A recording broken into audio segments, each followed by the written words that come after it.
ganda rasulat awafaa waynafuu inshaallahu ta'ala waan si dhibne nu dhibine yaa ilaahi rahmata keesantu jaalaa furmaata keessan qajeelaa wayta maraa yaa rabbi mootii olaanaa sitti boonnee si kadhannaa ni milkoynaa inshaallahu ta'ala yaa rabbi hoo sitti boonnee nu milkeessi kolfaa siraata bayaanaa si kadhannaa ni milkoynaa yaa ilaahi birreen nyaatu dalaalaan miskiinallee hin dagatiin gajjabeesse rasuula daamana waanaa sallallahu alaihi wasallam yaalli koronaa hin jiru keetti yaalaan yaa rabbi mootii olaanaa way gammachuu hagas ga'ee dachaan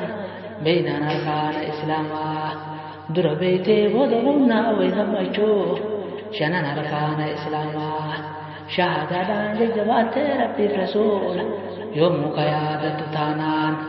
salaatallee jajjabeessii malkaa qadaa sin dhaqqabuu barkisaadhaan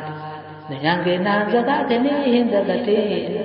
barakatoo simmisaanaa kaafraffaa waajibni kee ramadaanaa barerga taate islaamaa yaa ayyuha alladhiina aamanuu kutiba alaykum siyaamu kamaa kutiba ala alladhiina min qablikum la'allakum tattaquun akkuma warra duraanii irratti dirqama ta'e isin irratti illee dirqama ta'e nuun jedhe mootiin olaanaan subhaanahu wa ta'ala